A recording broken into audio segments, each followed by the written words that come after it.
Hi guys, welcome to my video. तो मैंने बनाया था अपने हॉस्टल का टूर और उस पे मेरे को इतना ज़्यादा कमेंट आया, इतना ज़्यादा क्वेश्चंस आए कि आई थॉट कि आप सभी के दिमाग में बहुत सारे क्वेश्चंस है हॉस्टल को लेके, तो मैं उस क्वेश्चंस का आंसर दूँ और आपकी सारी प्रॉब्लम्स को सॉल्व करूँ। ठीक है, तो मैं एक एक करके आपके सारे क्वेश्चंस का भी आंसर दूँगी और जो extra information, extra rules and regulation है वो भी बताऊँगी। के बारे में बताओ तो मेरा नाम है Swati Raj and I am from BB department. मैं 1 साल हॉस्टल में रही हूँ और इस साल मैं सेकंड ईयर में जाऊँगी, तो मैं हॉस्टल छोड़ रही हूँ। I am shifting to the room क्योंकि I also don't like this rules and regulation. तो गाइस, सबसे पहला मैसेज है कि मेरे को मैकेनिकल इंजीनियरिंग का कैंपस टूर चाहिए, तो ओके आई विल। जब मैं वापस कॉलेज जाऊँगी मैं पूरे कैंपस का, बिल्डिंग्स का आपको टूर दूँगी। सो गाइस, नेक्स्ट क्वेश्चन है कि मैं कौन से ब्रांच से हूँ, तो मैं बीबीए से हूँ। ठीक है, और उसके बाद क्वेश्चन है कि क्या बीटेक के लिए कॉलेज अच्छा है, तो जहाँ तक मेरे को पता है ये कॉलेज बेसिकली बीटेक के लिए है। इसका नाम ही है शिवालिक कॉलेज ऑफ इंजीनियरिंग और मैंने सुना भी है बहुत लोगों से कि हाँ, ये मतलब जितना उसका कॉस्ट है, जो फी है, उसके अकॉर्डिंग ये कॉलेज अच्छा है और बीटेक का प्लेसमेंट्स भी आगे सही है। दूसरा है कि ये कॉलेज बी फार्मा के लिए सही है। मेरे को अलग अलग डिपार्टमेंट से मैसेज आते हैं कि बी फार्मा के लिए सही है, बीसीए के लिए सही है। तो देखो, मेरे को वो सबका कुछ आइडिया नहीं है। मतलब मैं हूँ बीबीए से, तो मेरे को दूसरे डिपार्टमेंट्स के बारे में कोई नॉलेज नहीं है। सो मेरे को एक और कमेंट आया कि क्या ये कॉलेज सही है दीदी, हम बिहार से है। तो और उसी के नीचे एक और कमेंट है जिसमें किसी एक लड़की ने अपना पूरा एग्रेशन इस कॉलेज के लिए निकाली हुई है। लाइक उसने बहुत सारा बात बोला है इस कॉलेज को लेकर कि अच्छा नहीं है ये वो वगैरह वगैरह। तो मैं यही बोलूँगी कि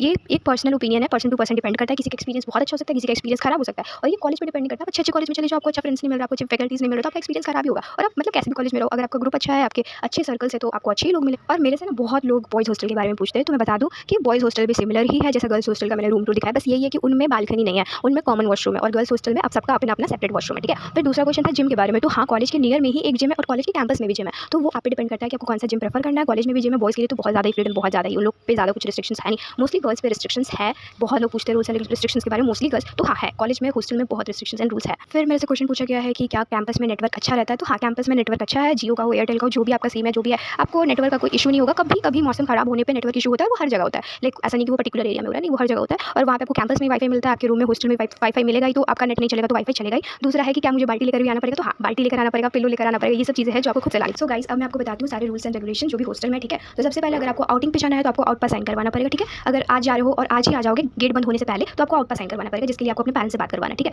लेकिन अगर आपको 2-3 दिन के लिए बाहर जाना है तो आपको उसके लिए लीव लेना पड़ेगा, जिसमें कुछ साइन चाहिए। आपके डिपार्टमेंट के एचओडी का साइन होता है, वार्डन का साइन होगा, और वो भी आपको अपने पेरेंट्स से कॉल करवा के बात करवाना पड़ेगा। ठीक है, दूसरा है no electronic device are allowed, कुछ भी नहीं रख सकते हो। हेयर स्ट्रेटनर्स, कर्लर, ये सब रख सकते हो। जो भी है केटल वगैरह, आयरन, ये सब नहीं रख सकते हो, वो सब आपको वहीं पे मिल जाएगा। तीसरा है गेट का टाइमिंग। ठंड के टाइम में टाइमिंग थोड़ा सा कम हो जाता है, लाइक 6:30 हो जाता है, 6:30 हो जाता है। और जब समर टाइम होता है तब 7 बजे हॉस्टल का गेट टाइम रहता है, तब आपको हॉस्टल में वापस आ जाओ। और गाइस, आप शॉर्ट्स और स्लीवलेस पहन के कैंपस में नहीं घूम सकते हो। आपको 10 बजे तक अपने रूम ही में आ जाना है, कहीं दूसरे रूम, किसी दूसरे के रूम में नहीं रहना है। मेस में भी शॉर्ट्स और स्लीवलेस नहीं अलाउड है। मेस का खाना आप अपने रूम में लेके नहीं जा सकते हो अनलेस और अनटिल किसी का तबियत खराब है या कोई पर्टिकुलर रीजन है। 10 बजे के बाद कॉरिडोर में कोई भी शोर शराबा नहीं होना चाहिए। अल्कोहल, सिगरेट, ये सब बिल्कुल अलाउड नहीं है हॉस्टल में। अगर पकड़े गए तो बहुत ही ज़्यादा बुरा हाल होता है। फेस्ट वगैरह होते हैं, उसमें भी बहुत सारे रिस्ट्रिक्शंस होते हैं। लड़के लड़की साथ में नहीं रह सकते, उसमें भी थोड़े बाउंड्रीज बने हुए रहते हैं बीच में। मतलब एक जगह तक बाउंड्री रहता है, उसके पीछे में सब साथ में रह सकते हैं, उसका कोई लोड नहीं है। बट जहाँ आगे में होता है, आगे में थोड़ा बाउंड्रीज बना रहता है, तो वो सब मैनेज करना पड़ता है। तो गाइस, यही सब कुछ रूल्स रेगुलेशंस है। अगर आपके पास और भी कोई क्वेश्चन है तो आप बिना किसी हेजिटेशन के मेरे वीडियो में पूछ सकते हो, मैं जरूर आपको बताऊंगी। और अगर आप जानना चाहते हो कि बगल में पीजी है कि नहीं, रूम्स है कि नहीं, रूम्स अवेलेबल है, अच्छे खासे रूम्स अवेलेबल है और पीजीज भी है। पहले नहीं होते थे बट अब है। तो अगर आपको हॉस्टल नहीं लेना तो आप रूम पीजी भी ले सकते हो। और रहा बात कॉलेज में अलग अलग कोर्सेज का, तो वो डिपेंड करता है। ठीक है, मुझे हर कोर्सेज के बारे में नहीं पता, हर एक ब्रांच के बारे में नहीं पता।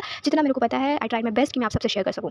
और बहुत लोग मेरे से मेस के मेन्यू के बारे में पूछ रहे थे। मेरे पास मेस का मेन्यू है, जो भी मेन्यू है वो चेंज होते रहता है। लाइक पूरा नहीं, बट कुछ कुछ, लाइक सुबह का खाना, रात का खाना, सुबह का खाना, रात का खाना चेंज होते रहता है। ठीक है, मैं 1 साल हॉस्टल में रही हूँ and I will advise you all also कि आप लोग 1 साल हॉस्टल में रहो, because according to me hostel life बहुत कुछ सिखाता है और बहुत अच्छा भी होता है अगर आपको अच्छे दोस्त मिल जाएंगे। That's what I am blessed with a good friend, इसलिए मेरे को तो बहुत मजा आया था हॉस्टल में रहने में। बट अब हम लोग हॉस्टल छोड़ रहे, लाइक मैं और मेरे कुछ दोस्त लोग हॉस्टल छोड़ रहे हैं क्योंकि want to experience lot more things in our life. और हम लोग सेकंड ईयर में आ गए, अब हमारा टाइम है कि हम इंटर्नशिप्स करें, लाइक थोड़ी कुछ और भी एक्टिविटीज़ करें कॉलेज से हटकर। तो इसलिए हम लोग हॉस्टल छोड़ रहे हैं, क्योंकि अगर आप हॉस्टल में रहते हो तो इट्स कंपलसरी कि आप हमेशा कॉलेज जाओ। वार्डन आपको नहीं रहने देगी जब तक आपके पास एप्लीकेशन नहीं है, एचओडी से साइन करवाया हुआ कि आपको हॉस्टल में रुकना, तब तक आपको हॉस्टल में रुकने नहीं मिलेगा। आपको डेली वार्डन कॉलेज भेजती है। सो अगर मैं अपना एक्सपीरियंस बताऊँ तो मेरे को बहुत अच्छा लगा हॉस्टल में रह के, बहुत अच्छा एक्सपीरियंस था। मैं फर्स्ट टाइम हॉस्टल में रही हूँ, लाइक 12th तक अपने घर पे रहने में, कंफर्ट जोन में रहने के बाद मैं हॉस्टल में रही हूँ। तो मेरे को बहुत सारी चीज़ें हैं जो मेरे को सीखना पड़ा, बहुत स्ट्रगल भी हुआ। और अगर मैं बात करूँ खाने का, तो बहुत जगह के खाने से इस हॉस्टल का खाना अच्छा है। बट हाँ, मोस्टली मुझे रात का खाना नहीं पसंद था, क्योंकि रात में खाने में सब्जीज़ वगैरह रहती है और मेरे को सब्जी ज़्यादा अच्छा नहीं लगता, इसलिए मेरे को वो खाना अच्छा नहीं लगता था। कभी कभी मतलब ठीक है, हो जाता है, हॉस्टल का खाना हॉस्टल का ही खाना रहता है। सो गाइस, मैं आप लोगों को भी सजेस्ट करूँगी, आप अगर आपका पर्सनल प्रेफरेंस है, बट अकॉर्डिंग टू मी आप चाहो तो 1 साल रहो हॉस्टल में